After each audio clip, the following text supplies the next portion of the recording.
Welcome to the Moral Story Squad! Story time. Rina's torn map. Rina carries an old map to guide her class to the butterfly pond. A gust of wind tears the corner just as the path splits 3 ways. Rina tries to guess, but the teacher asks her to look again.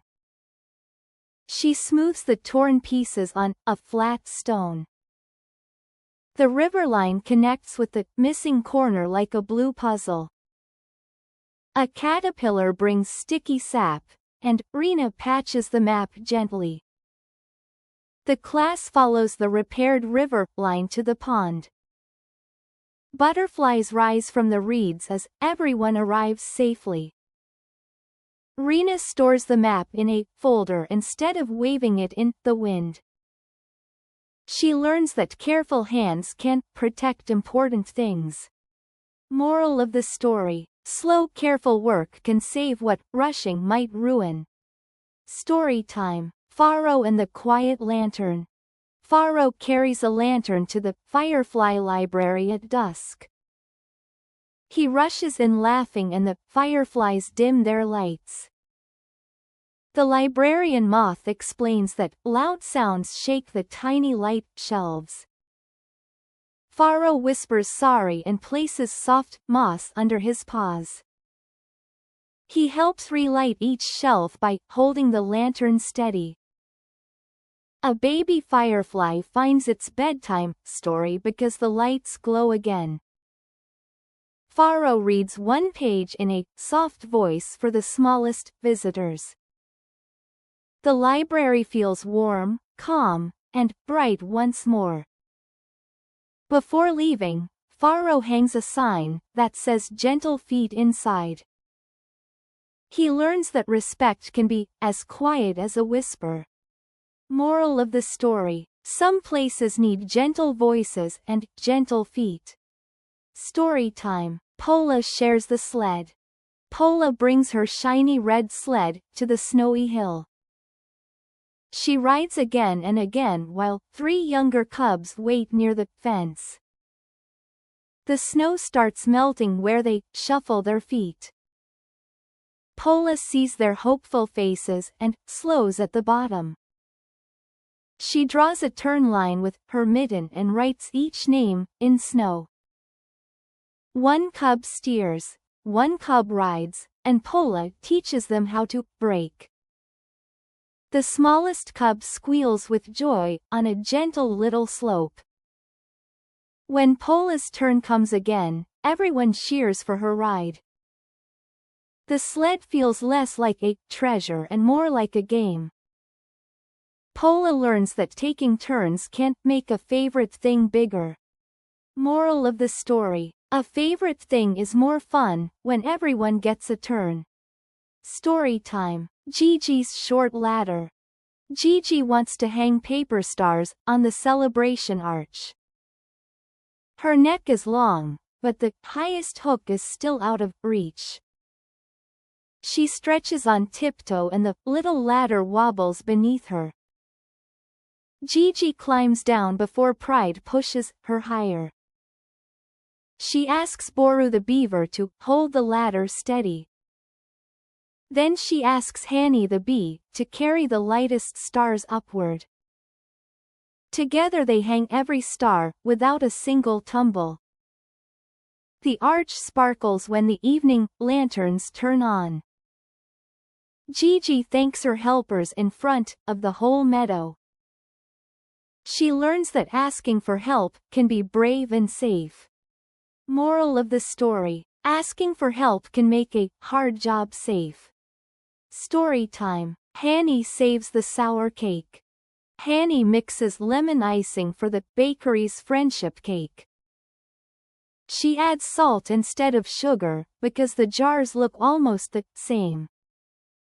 The first taste makes her wings freeze in surprise. Hani could hide the bowl, but the baker needs the cake before noon. She tells the baker exactly what happened. They label the jars with big, yellow and blue stickers. Hani makes a fresh batch and uses the salty icing for pretend mud pies outside. The friendship cake reaches the party sweet and fluffy. The baker gives Hani the label maker to check every jar next time. Hani learns that fixing a mistake begins with admitting it. Moral of the story: a mistake can teach us when we fix it honestly. Story time. Boru builds a crooked bench. Boru builds a wooden bench for the park entrance. He feels proud until a sparrow rolls a marble across the seat. The marble slides left and drops straight into the grass. Boru's ears burn when the sparrow suggests checking the legs. He almost says the bench is fine, then looks at the uneven ground. With a measuring string, he trims one leg and adds a flat stone under another. The marble stays in the middle after the second test. Friends sit on the bench without wobbling. Boru thanks the sparrow for noticing what he missed. He learns that good feedback can turn proud work into better work.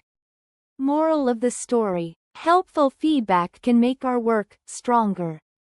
Story time. Naya keeps the secret.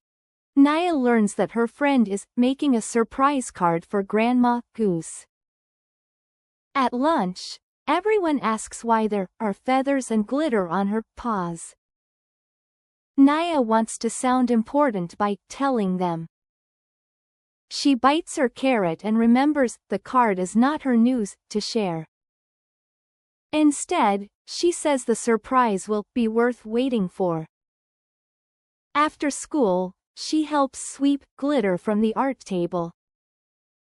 Grandma Goose opens the card and wipes happy tears from her eyes.